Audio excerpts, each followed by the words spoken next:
বন্ধুরা, চলে এসেছি তোমাদের সঙ্গে দারুণ একটা রেসিপি করতে। কি জানো, এই যে বেতে শাক তুলে নিয়ে আসা হয়েছে। এই বেতে শাক দিয়ে দারুণ একটা রেসিপি হতে চলেছে। তোমরা আমার সঙ্গে থেকো, আশা করি তোমাদের খুব ভালো লাগবে। এখন দেখো এই যে গোড়াগুলো সমস্ত আমি সুন্দর করে বেছে নিচ্ছি। হ্যাঁ, এইভাবে আমি সমস্ত শাক বেছে নিচ্ছি। বেছে নিয়ে তারপর তোমাদের সঙ্গে আসছি কীভাবে রেসিপিটি তৈরি করি। আমাদের সঙ্গে থাকলে অবশ্যই তোমরা দেখতে পাবে। দেখলে আমি শাক সুন্দর বেছে নিয়েছি, তারপরে খুব ভালো করে আমি ধুয়ে নিয়েছি 5-6 বার। হ্যাঁ, যেহেতু মাটির শাক অনেক নোংরা থাকে না, তা আমি খুব ভালো করে ধোয়ার পরে দেখো এইভাবে সুন্দর কেটে কুচিয়ে এইভাবে কুচি কুচি কেটে নিচ্ছি। আর দেখো বেগুনও এদিকে আমি নুন জলের মধ্যে করে এইভাবে ছোটো ছোটো করে কেটে নুন জলে আমি সব ভিজিয়ে দিয়েছি। হ্যাঁ, আরও কী কী দেবো সেটা তোমাদের সঙ্গে কাটতে কাটতে শেয়ার করব। তোমরা আমার সঙ্গে থাকো, আশা করি তোমাদের খুব ভালো লাগবে। দারুণ একটা রেসিপি হতে চলেছে। আশা করি তোমরা কেউ এই বেতের শাকের এই রেসিপি কখনো খাওনি। আমার এই রেসিপি দেখলে তোমাদের খুব ভালো লাগবে। এই যে সমস্ত সবজি আমি গুছিয়ে নিয়েছি। আমি আলু দেবো, বেগুন দেবো, এই সবজি বেতের শাকের যেহেতু আমি ঘন্ট তৈরি করব, মাছের মাথা দিয়ে ঘন্ট তৈরি করব। হ্যাঁ, তাই দেখো তেল এদিকে গরম করে নিয়েছি। আর দিয়ে দেবো প্রথমে 5 ফোড়ন। হ্যাঁ, সামান্য একদম মাঝে আমার 5 ফোড়নটা ফোড়ন হবে। একটা গোটা শুকনো লঙ্কা।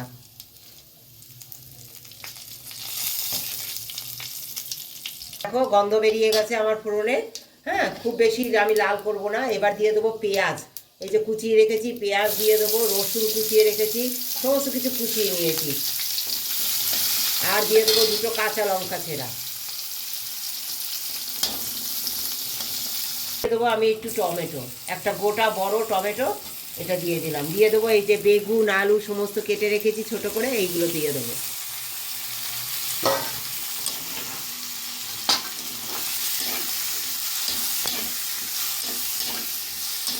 দেবো নুন হলুদ, পরিমাণ মতো নুন হলুদ দিয়ে দিলাম।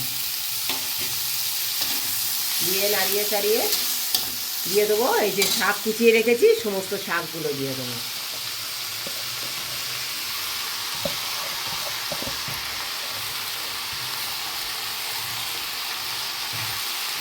তোমরা আমার সঙ্গে থাকো। এটা কিভাবে আমি সুস্বাদু করে তুলি আরও, সেটা আমার সঙ্গে থাকলে আশা করি তোমাদের খুব ভালো লাগবে এবং দেখতে পাবে। তোমরা স্কিপ করে দেখলে কেউ বুঝতে পারবে না যেটা কী করে আমি সুস্বাদু করে তুলব। দেখো বন্ধুরা, সমস্ত সবজি দিয়ে শাক দিয়ে এরকমভাবে মিশিয়ে নিতে হবে।